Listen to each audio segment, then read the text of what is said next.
You want a war?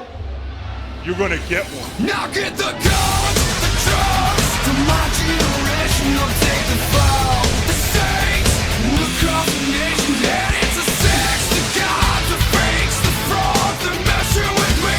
Come on, come on, come on, let's get it out. Move to the music, play that fucking music. Live through my music, yeah.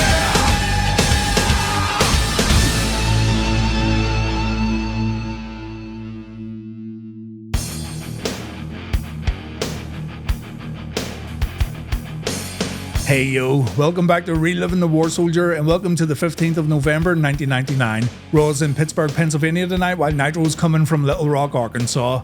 As I scripted his video, I just learned that Sid Vicious passed away. The big man's an absolute legend of reliving the war, and it just so happens that this episode of Nitro features a pretty well-known Sid Vicious promo. So this episode's in memory of Big Sid, Kicker Be Kickin'. Plus, Nitro's in Sid's home state of Arkansas this week. WCW Mayhem's coming up later this week while the WWF just wrapped up Survivor Series. The Big Show's now WWF Champion, but the big story coming out of the event centers around Steve Austin. Someone drove into Stone Cold and it looks like he's going to be off TV for a while, so we've got ourselves a mystery on WWF programming.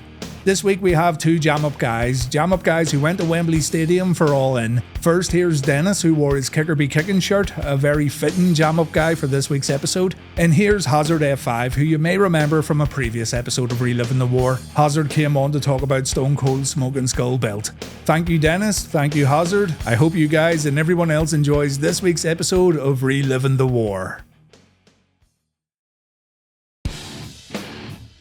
Jimmy Hart comes out wearing a full suit of armour. No, he's not about to make love to Sonny with all that protection. He's having a hardcore match against Norman Smiley. Both competitors had to get a bit creative here, so Norman scooped his opponent's legs before giving us a Smiley shuffle, top work, while Jimmy used HBK's Booger Sugar to blind our hero. Norman screamed before taking a few trash can shots, but Jimmy made the mistake of trying a big wiggle. The roll-up afterwards was pretty rough, seeing as Jimmy's wearing all that armour. Norman's Mayhem opponent and complete tit Brian Knob showed up to hit him with a chair. Smiley still kicked out of Jimmy's cover, so Knob set up a table on the outside and he softened Norman up a bit so Jimmy could get an easy win. Jimmy then performed one of the greatest table spots ever seen in a pro wrestling match, and this little mistake allowed Norman to pick up a victory. Brian Knobbs attacks Norman after the match. These two are facing each other this Sunday and the winner's going to become the first ever official WCW Hardcore Champion. So Brian gets a little head start before transporting his manager back up the ramp in a dumpster. Here's a quick look at the tournament matches we're going to see tonight. Bret Hart vs Billy Kidman, Lex Luger vs Sting, Chris Benoit vs Scott Hall, and Buff Bagwell vs Jeff Jarrett. We then get a few backstage segments, so let's get through them before checking out our first in-ring promo. Mike Tenay says if Curt Hennig can beat Goldberg tonight, he's going to get a brand new contract. If he gets pinned, he must retire. And Curt says win, lose or draw, he will put up a fight tonight live on Nitro. Goldberg, meanwhile, says he respects Curt Hennig on a professional level, but personally, he couldn't care less about him. Billy Boy wants to remind the powers that be who Goldberg really is, so he plans on retiring Hennig a little later tonight on Nitro. Kimberly Page approaches Terry Taylor to ask where Vince Russo is. Yeah, Terry Taylor seemed to jump back and forth from WCW and WWF more times than Jeff Jarrett. Kim gets her meeting with Russo and she's not happy about being booked in a match against David Flair at Mayhem. Russo says if Kim's not gonna, and I quote, shake her little booty as a Nitro girl, then she's gonna compete in the ring. To prepare Kim for Mayhem, Russo's making her fight Aysa on Nitro tonight, and there's going to be a special referee in that match. She goes to her dressing room and she gets a little spooked, but it's only Hacksaw Jim Duggan trying to replace a fuse. He doesn't have a replacement fuse, but thankfully the Amway selling Chavo Guerrero does. What the fuck is going on here? AC Jazz was scheduled to face Spice tonight in the ring, and seeing as AC didn't show up tonight, she's now been kicked out of the Nitro Girls. I don't care. Spice then gets attacked by Tigress and Fire. Again, I don't care. And Booker T then reveals that the mystery woman who helped him last week is named Midnight. When the clock strikes 12, Midnight's going to appear, and Booker says he and Midnight are coming after Creative Control. The First Family are arguing backstage. Big butthead Jerry Flynn says he's sick and tired of the Barbarian and he wants to fight him later tonight on Nitro. This is going to be a backstage brawl and chances are it's going to suck. So yeah, now that all that's out of the way, let's go back to the arena where Kevin Nash is dressing up like big Sid Vicious. Old Kev's getting fond of these Halloween costumes lately, isn't he? Scott says Sid's as dumb as he looks, the proof is right here, and Nash then grabs the microphone while pulling this face. The crowd does pop for it, and yeah, it is funny. Kevin Vicious says he'd still be US champion if he could walk and chew gum at the same time. Kev says he may look like a jackass, he may have the brain of a mule, he may be a little slow, but he is the master and ruler of the world. The real Sid then comes out. He says these two are clearly trying to make him look like a jackass. Kevin Nash is only half the man Sid Vicious is, and I have half the brain that you do. Sid's immediate reaction is priceless. He knows he messed up and the realization sinks in pretty quickly. The outsiders can't believe what Sid just said, and you can see Kev belly laugh as Scott creases over. An absolutely glorious mistake right here on Nitro, and one that's going to live on forever. Thank you, Sid Vicious. Sid reiterates that the outsiders are trying to make him look like a jackass, but the big man did a pretty good job of doing that himself. And then Sid drops a pretty big bombshell. He tells Nash he wants to fight him tonight. He wants Kev to stop being a chicken shit and come out of retirement for a main event match on Nitro. Nash says it ain't going to happen. Sid says Kev's just a shell of his former self and everyone in the arena can see it. And these words seem to cut deep, so deep that Kev has a private meeting moments later with the powers that be. Nash explains a little later on that Sid woke up a sleeping giant. He confirms he's going to fight Sid tonight on Nitro, and he also says he only came back to WCW because Scott Hall came back. He wasn't working for the company because it wasn't fun without the bad guy.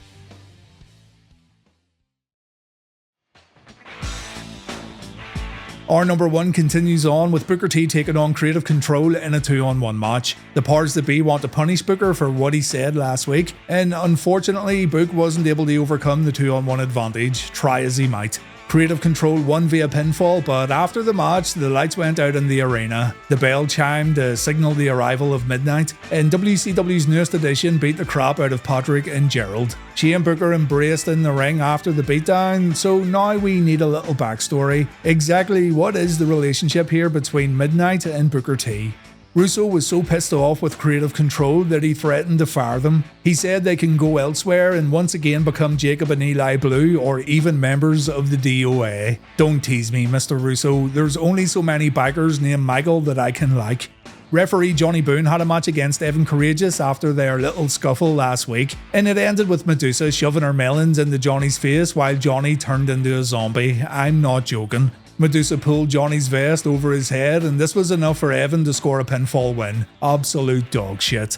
Russo then had a meeting with a few WCW luchadors, but Juventud Guerrera was running late because he was at his son's birthday party. Russo notices that Juvi's got a piñata, and he says he'll put a check for 10 grand inside that piñata and give the cruiserweights an opportunity, seeing as they make very little money.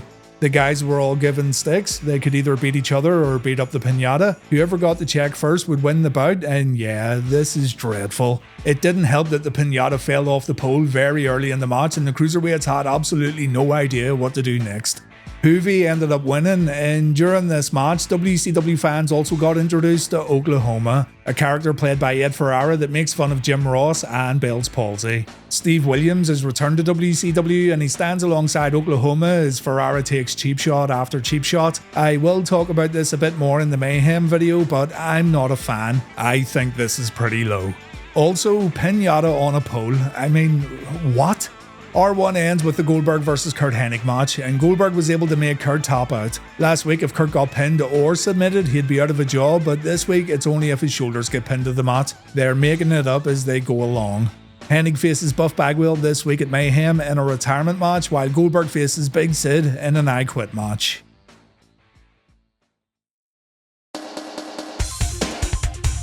Raw begins with a Triple H promo this week. On Nitro, Vampiro and the Misfits take on Berlyn in The Wall. Hunter says a crime was committed last night at the pay-per-view. He says he wasn't beaten for the WWF title, it was stolen from him. Triple H says this is all Vince McMahon's fault. Vince has tried to stack the odds against him ever since he won the WWF Championship. From special referees to changing match stipulations to the McMahon family themselves trying to beat Hunter in the ring. Hunter's fed up and he wants McMahon to come out right now and pay for his crimes. McMahon shows up. He talks about DX having to pay for their crimes while wondering if someone named Mr. Ass could really survive in jail. And McMahon also thinks Road Dogg would find out what Doggy Style's all about if he were to get locked up. Yeah. The crime McMahon's talking about is, of course, Steve Austin getting hit by a car. McMahon believes it was a member of DX behind the wheel last night at Survivor Series, so Vince has brought in some detectives to get to the bottom of this mystery. The cops want to interview DX, they bring him to the backstage area, and Hunter gets angry when he finds out the degenerates are the number one suspects. He tells Casey Closed right here that Vince McMahon should be the one getting questioned, seeing as Vince has had a grudge against Stone Cold for nearly 2 years, so the cops decide to interview the chairman to get more information. Vince says he and Austin have grown personally and professionally closer to each other over the past few months, but these detectives have done their homework. They have watched Reliving the War. They know Austin once attacked Vince with a bedpan in hospital, but Vince says he wasn't behind the wheel. He was on location moments later, so it couldn't have been him. It could have been a McMahon associate, however, and Vince says the boys would really have to interview these associates to find out more information.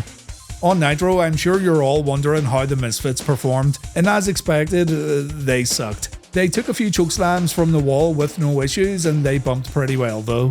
The group were no help to Vampiro at all really, and so the Wall and Berlyn were able to pull off this sweet suplex and dropkick combo. But Berlyn got angry when his bodyguard went for the cover. No one shows up as Wunderkind, and so the match continued on. When Berlyn went for the cover, the Wall stopped Alex from claiming all the glory, and in the end it was the Wall who won via pinfall after a chokeslam to Vampiro. There's tension between these two right now, and Alex takes it out on Vampiro by hitting him with a chain. Alex and Vampiro face each other at Mayhem in a dog collar match, but it looks like the big Bratwurst has other issues he needs to take care of.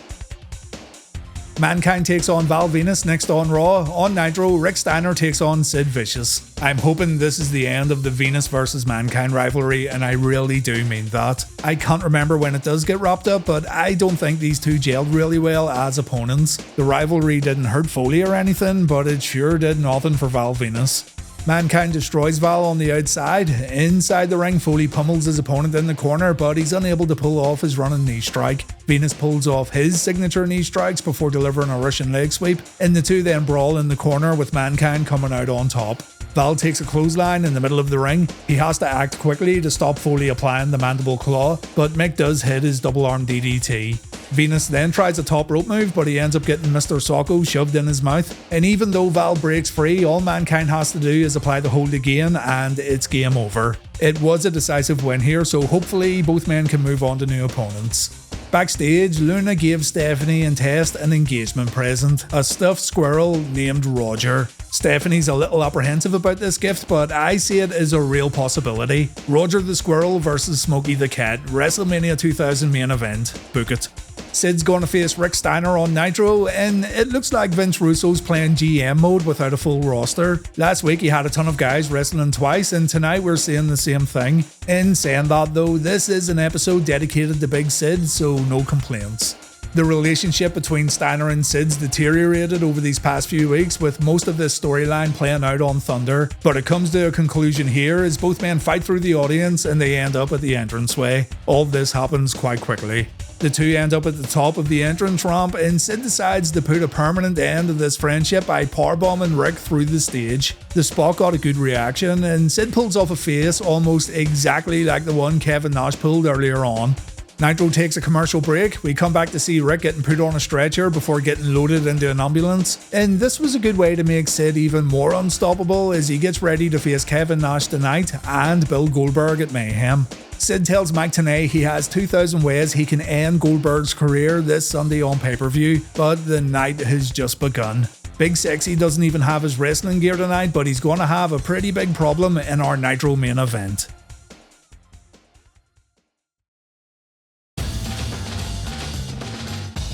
Kurt Angle has his Raw debut match next against the Godfather. On Nitro, it's Jerry Flynn versus Barbarian in a backstage fight. So the first family explodes on Monday Nitro, and I was kinda getting into this one when they were just standing up and throwing down. Unfortunately, things got a bit gimmicky with the use of props and whatnot, but there was an effort here to make this a bit more gritty. It may have been a bad effort, but an effort nonetheless. Tony Schiavone said this is like an MMA fight, and yeah, whatever you say, Tony. After the two fight for a bit, Flynn locks in a sleeper hold. Barbarian then gets his head knocked off some shutters, and the match ends when Jerry knocks Barbie unconscious with knee strikes and a kick to the chest. I've no idea why they booked this, and I've no idea why they gave Jerry Flynn a victory tonight. After the match, and I use that term lightly, Chris Benoit says nothing stands between him and the WCW Championship, including Scott Hall. Benoit trained in Stu Hart's dungeon for a chance to call himself the best, and he's gonna reach his goal this Sunday at WCW Mayhem. Kurt Angle looks a little annoyed that the fans are booing him tonight. He also refuses to trade his Olympic gold medal for a night with Godfather's hose, and I don't know guys, that sounds like a fair trade to me. Angle shows off his sick mat skills and the crowd don't appreciate it. He goes out of the ring to complain about fans booing him while cheering for a pimp. And do remember, we're in Pittsburgh tonight, Angle's stomping grounds. He was legitimately convinced backstage that fans would cheer for him tonight, but Vince McMahon knew otherwise. Curt takes it out on the Godfather with a quick arm drag. Godfather replies with a clothesline, but Godfather then misses a Vader bomb. This lets Curt pull off more arm drags as we see someone holding a sign that says WWF is immoral. And when Godfather goes for the whole train, whoever this is gets right next to the ring to show a sign off to the Godfather and everyone watching at home. This is, of course, a plant. The PTC were coming down hard on the WWF, and in typical WWF fashion, the company are making a mockery of it. So you should consider this as a pre-right to censor moment on WWF Raw. The protester holding the sign used to be on Saturday Night Live, apparently. The distraction allows Kurt Angle to hit an Olympic slam, and Angle wins his WWF Raw TV debut. On Raw next, it's Gangrel versus Chris Jericho, while Nitro presents Kimberly versus Aysa. Vince Russo made Tori Wilson the special referee for this one because he wanted to see Tori in a referee's bikini. Bit of a weird fantasy, but the crowd seemed to love it.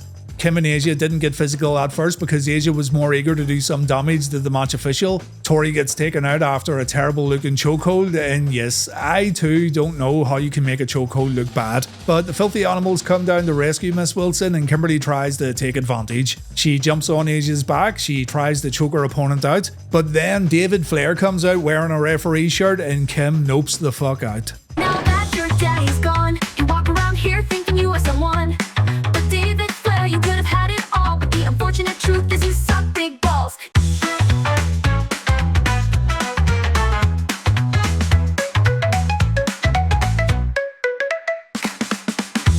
Aysa isn't afraid of Flair Jr. and she proceeds to hit him with a sidewalk slam and an elbow drop a little south of the border. Flair fights back though after pushing Aysa away, and Davey Boy delivers a vertical suplex. When David goes to use his crowbar, Shane Douglas runs in for the save, and this results in Douglas getting hit on the arm with Davey's trusty crowbar. Flair Jr. runs away as Shane rolls around the ring in pain, but Flair won't be able to run away when he faces Kim this week at the pay-per-view. Lex Luger sends Sting a bunch of flowers along with a note. The total package wants to talk to his old friend, but Sting would rather knock Luger's teeth down his throat. So Lex panics and he tries to come up with a new plan, another way to weasel his way out of this semi-final match tonight. He and Liz go to the kitchen where they get some brownies, and Lex puts, wait for it, Lex puts laxatives in the chocolatey treats. Laxative Luger, ha ha ha. Jim Duggan intercepts the brownies while the delivery boy was en route to Sting, and Duggan shoves them in his mouth before continuing on with his custodial duties. Hacksaw is going to have the shits while Sting's going to be perfectly fine. Jericho's completely dejected after failing to win the IC title at Survivor Series. He told Chyna he'd go through a sex change if he didn't beat her at the pay-per-view, so before this match, Chyna shows up on the entranceway to offer some help. Chyna says she'll help Chris get surgically started, but Miss Kitty says the IC champ doesn't need bolt cutters. No, these little scissors should do the job. Chyna's brought birth control pills for Chris, she's got tampons. Chris isn't amused, and Gangrel takes this opportunity to launch an attack. By the way, Luna Vachon came to the ring with Gangrel for this match. These two were really married, and seeing as both were doing practically nothing from a TV perspective, it made sense to put them together.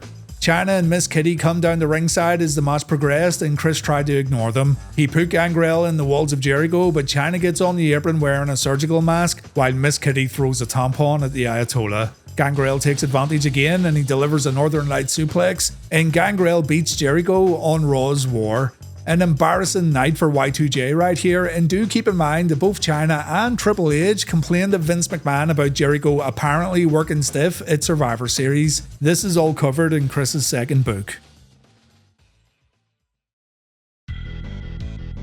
The Big Show wants to fight the Big Boss Man tonight, but Vince McMahon's booked The Rock vs Boss Man tonight in a #1 contendership match. Instead, Big Show's going to face the British Bulldog, but before we get to that, we see the Stooges getting interviewed by the detectives. Briscoe's covering up for Vince by saying he's never had any issues with Stone Cold, but that dumbass Pat Patterson talks about Austin holding Vince hostage and the Stooges being made to stake out Austin not all that long ago. Patterson's unintentionally sinking his boss. The Acolytes had a little barroom fight in Detroit last night and the patrons want to get some payback. They show up to Raw and the Acolytes end up kicking their asses not once but twice. The WWF are clearly repackaging the Acolytes as beer drinking brawlers who love to play cards and have a good time. But I always thought the name Acolytes didn't fit them anymore with this new gimmick change. I mean, they're not really Acolytes now, are they? Same goes for APA, but I digress. It's the Big Show versus British Bulldog next on Raw, plus we've got a Rock promo. On Nitro, Chris Benoit takes on Scott Hall. The new WWF Champion makes his way down to the ring. The European Champion then makes his entrance and, oh yeah. Have you ever had sex? I haven't felt great. It felt so good when I did it with my penis. A girl let me do it. It literally just happened. Having sex can make a nice man out the meanest. Oh, hey. In about 10 seconds, Bulldog takes a chokeslam and he loses the match. The Mean Street Posse get chokeslam too, and that's your WWF Championship match for this week, folks. Hope you enjoyed it. The Rock was cutting a promo backstage before he got interrupted by the cops. Now, I did mention last week that The Rock's promos were maybe getting a bit too repetitive, but this is a good one. It's the same catchphrases, but it's still funny.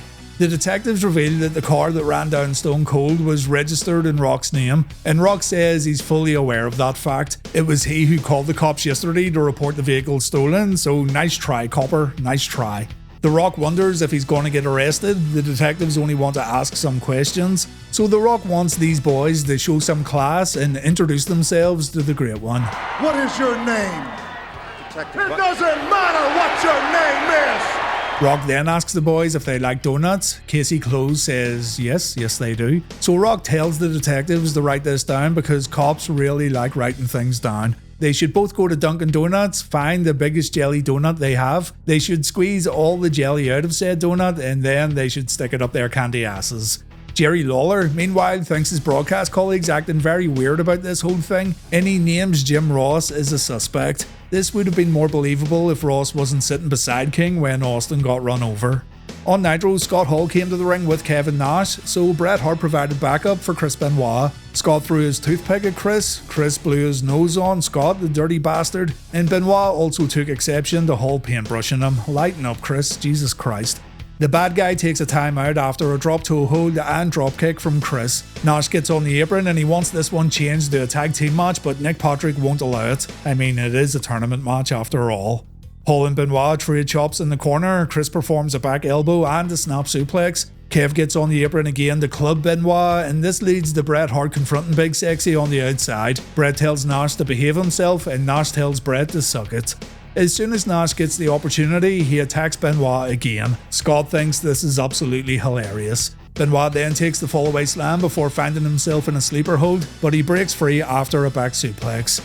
The two competitors end up on the outside and again Kevin attacks Benoit, so Bret comes over to make the save while Scott Hall gets back in the ring. Big Sid Vicious then appears from nowhere and Hall takes a powerbomb, and this allows Chris to win the match after a diving headbutt and the crippler crossface. Chris Benoit's made it to the semi-finals, which are going to take place this week at Mayhem, and we'll find out who else makes it to the pay-per-view in our next few matches.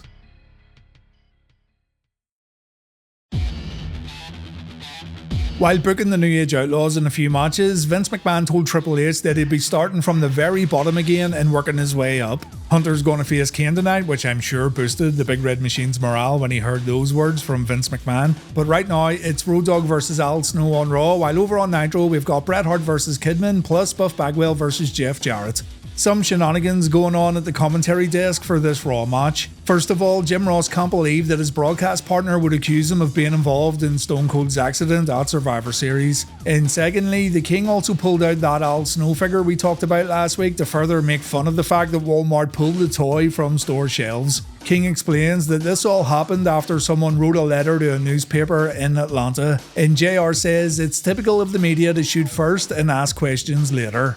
I'm absolutely convinced this match got extended airtime so King and JR could talk about the action figure, because this is actually the longest match we've got on Raw tonight. It ended with Road Dogg rolling through after an Al Snow crossbody, so Snow got up to deliver a smooth sit-down powerbomb. Al then went for his snowplow finishing move, but Road Dogg countered it, and the DOG ended up winning clean after a pump-handle slam. The commentators say Al has way too much on his mind right now and he's distraught about this whole action figure nonsense, and when Mick Foley sees his friends taking it bad, he comes out to talk some sense into him. Mankind says, turn that frown upside down. Even Mick took a loss last night, but you don't see him complaining about it. Pittsburgh still loves Al Snow, or at least they like him a little, but that doesn't matter because Mick Foley likes Al Snow. Mankind leads a sing-along, he and the crowd sing for He's a Jolly Good Fellow, and Al gives Mick a big hug. The song cheers Al up, and Mick then surprises Mr. Snow with a trip to Las Vegas. Mankind and Al Snow are going to party like it's 1999, and that's a party I definitely want to be a part of. On Nitro, it's a case of seeing something on paper and getting excited, but then being totally let down due to the short runtime. Bret Hart vs Billy Kidman's very similar to Bret Hart vs Perry Saturn, a match that could have been great but it doesn't get enough time at all. As a matter of fact, this one was shorter than last week's match. Hart turns Kidman inside out with a clothesline and he then moves straight to a backbreaker, a move we usually see midway through Bret's matches. He then tries to lock in a sharpshooter, but Kidman fights back, so the Hitman launches Billy over the top rope instead, and Kidman takes a short time out before the match resumes. Bret lays in a few European uppercuts, Kidman replies with his rebound clothesline and a tornado bulldog, but then the outsiders show up not to cause Bret some problems, but to perv on Tori Wilson. The Filthy Animals go after the outsiders, which takes their attention away from the ring. They don't see Bret reversing a Hurricane Rana into a sharpshooter, and Bret wins via submission. Isn't it odd that nearly every time the outsiders show up during Bret's matches, it's always Bret who seems to benefit? Anyway, Bret's advanced to the semi-finals at Mayhem. He'll face the winner of Sting vs Lex Luger later on. First, we're going to find out who Chris Benoit's going to face in the semi-finals when Buff Bagwell takes on Jeff Jarrett.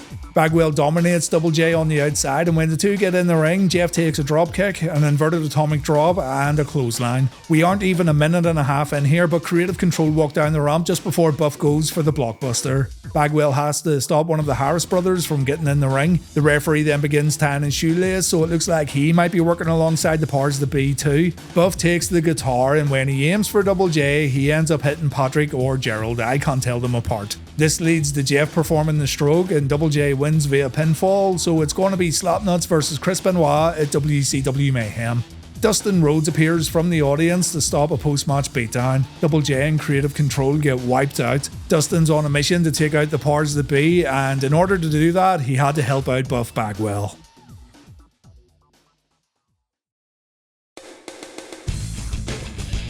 X-Pac talks trash to Tori and Kane in the backstage area, resulting in Kane getting easily lured into a DX ambush. Triple H and Waltman try to take Kane out so the game has an easy pass tonight, but the match is still going to happen. Elsewhere, Chris Jericho grabs a cameraman, and look, he's got Chyna tied up in a dark room. Chris didn't find Chyna's antics very funny earlier on. He explains that losing to Chyna at Survivor Series caused him a lot of embarrassment, and Chris couldn't talk to his friends or family. Chyna destroyed Chris's 9-year career when the bell rang at the pay-per-view, so Chris wants Chyna right now to tell everyone that he was the better man last night, or he'll wreck Chyna's hand with his hammer. Chyna tries to call Chris's bluff. Jericho says, yeah, he could never do such a thing to a defenseless woman. And then he proceeds to smash Chyna's thumb over and over again as the IC champion screams in agony. Bit harsh if you ask me, but for some reason I busted out laughing when watching this back. Next on Raw, it's Billy Gunn vs Test, while the Revolution take on the Filthy Animals in a House of Pain cage match. So what is a House of Pain cage match? Shane Douglas says it's the most dangerous structure ever developed in WCW. The most cruel, the most twisted. It's a torture chamber for the Filthy Animals. I got really excited for this unimaginable hell that we're going to see on Monday Nitro, but here you go. It's a regular WCW cage with a few pairs of handcuffs pre-attached. Talk about overpromising and under-delivering. After his match with Bret Hart, Billy Kidman took a jackknife from Kevin Nash, so he doesn't come out with his Filthy Animal teammates. Rey Mysterio and Tori are nowhere to be seen either. So we've got Saturn and Malenko taking on Conan and Eddie Guerrero, while Aysa and Shane Douglas hang out at ringside. The Revolution stop Conan from getting in the ring, and this leads to Eddie Guerrero getting wrecked for a fair portion of the match. He eventually gets handcuffed to the cage, but Conan's able to come in and stop the Revolution for a brief moment. K-Dog pulls off his rolling lariat, but the Revolution put him in his place with a spike pile driver. After Malenko and Saturn handcuff Conan, Shane Douglas and Aysa step inside the cage. Douglas whacks the referee, and this sadistic, twisted, most dangerous match type in WCW history ends in disqualification. My fucking god. Rey Mysterio finally shows up, but he ends up getting cuffed to the cage roof. The Revolution take turns at attacking Mysterio's knee, and this right here leads to Mysterio aggravating a knee injury, in storyline anyway. Rey does need to take time off, but he will drop his tag team title before leaving. Doug Dillinger's band of merry men break up the fight, but don't you worry, we've got another Revolution vs Filthy Animals match at Mayhem this week.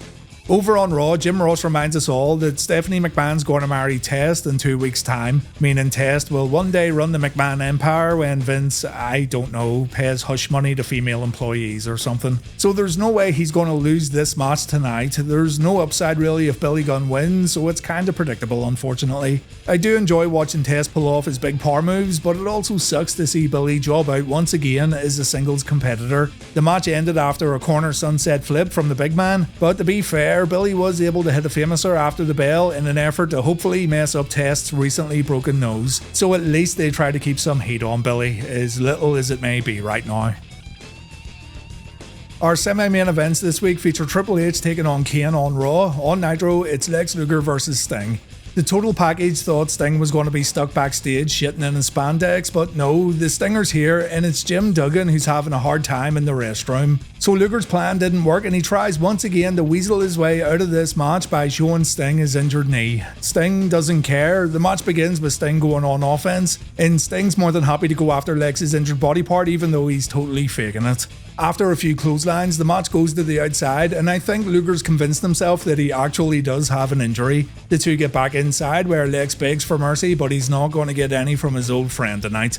Sting no-sells an inverted atomic drop. It looks like Lex is going to lose this one in record time, but he then pokes Sting in the eye, and this lets him go on offense very briefly. Sting repays the favour with a rake to the eyes. Lex ends up in position for a few Stinger splashes. He then gets put in the Scorpion Deathlock, but he trips the referee up and Liz gets in the ring to mace Sting. Sting's been blinded as he gets put in the torture rack. There's no referee to call for the bell, so here comes Ming to help out Sting.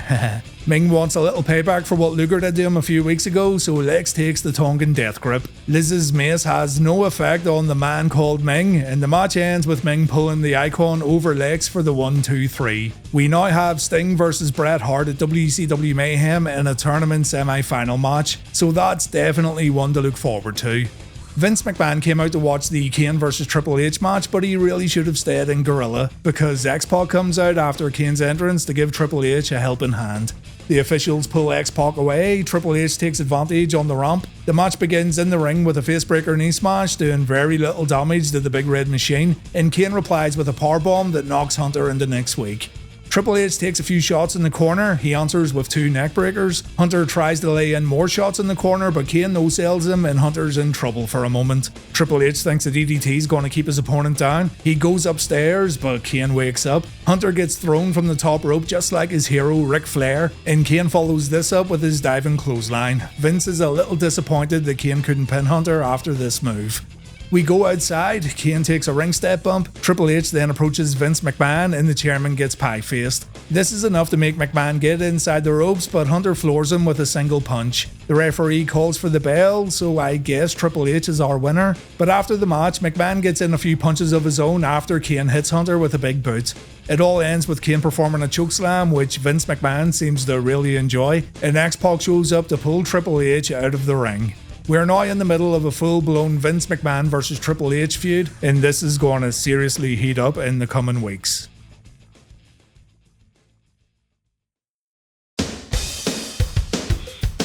Raw ends with the Big Boss Man taking on The Rock for a shot at the WWF title. On Nitro, it's Kevin Nash vs Sid Vicious.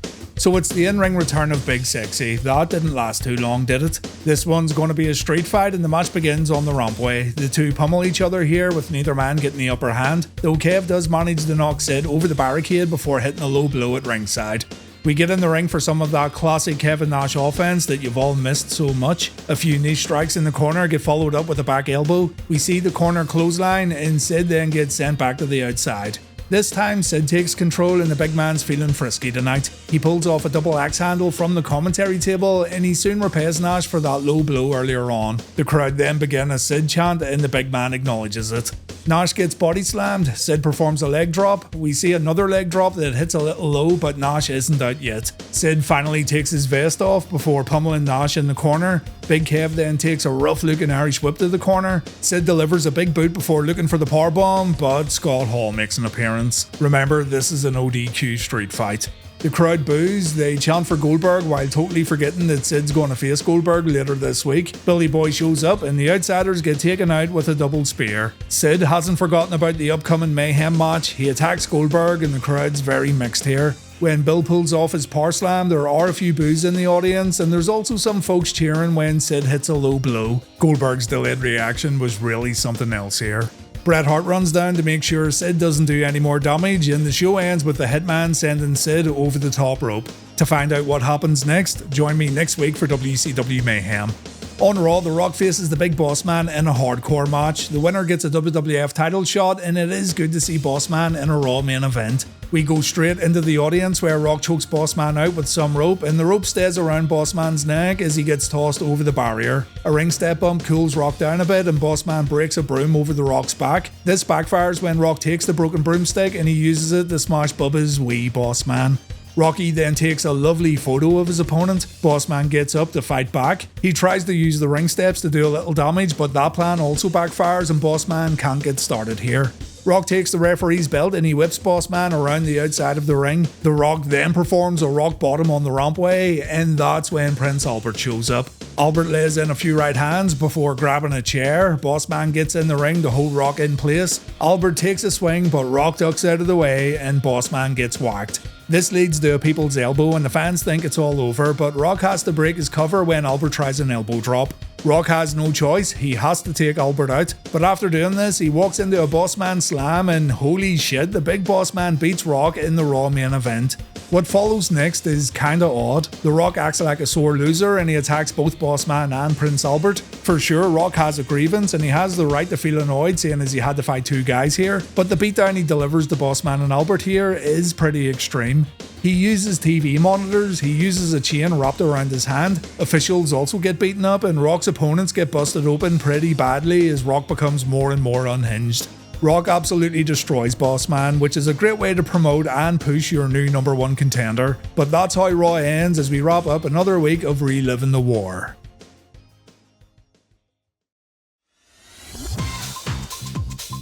I'm calling it a tie this week, and that's because I found Raw a bit dull. I'd actually like to give Nitro the win, but it's just hard to say it was better because, again, there's way too many cutaways and the show's clearly written by someone who thinks wrestling fans don't have any sort of attention span. Nitro was good in places. I like the focus on Sid Vicious along with the classic half the brain botch. I like how the tournament matches have shaped up for Mayhem and I'm actually looking forward to the pay-per-view. But it's just such a messy show to sit through from start to end and I actually feel exhausted after watching it all. I like the whodunit mystery on Raw. I like how everyone has motives and it's all a guessing game in regards to who ran down Stone Cold. Kurt Angle's Raw debut is also noteworthy, but everything else, you could take it or leave it. The Rock going mental at the end of the show is a bit confusing, and I remember watching this live and thinking it could potentially lead to a heel turn, but if my memory serves me correctly, it leads to nothing and he carries on as normal next week. I could be wrong, but I'm pretty sure that's what happens. I'm too lazy to check it out right now. We now have 21 ties on the board, but Raw is still firmly in the lead. In the TV ratings, Raw got a 6.3, Nitro drops down to a 3.1. WCW Mayhem's up next and we're going to crown a new heavyweight champion. It's going to be Chris Benoit, Sting, Bret Hart or Jeff Jarrett who leaves Toronto with the belt. We'll also see Sid vs Goldberg in a rematch from Halloween Havoc, an elimination tag featuring the Filthy Animals and the Revolution, and possibly the greatest match we see all year is going to take place when Kimberly Page battles David Flair. My god. By the time this video goes on YouTube, WCW Mayhem will be completed and available on my Patreon page. So if you want to support me and the Reliving the War series while seeing videos early, visit my Patreon page and check out the tiers available. The link's in the video description. Thanks for watching, soldier, and I'll see you soon for some WCW Mayhem. Please take care.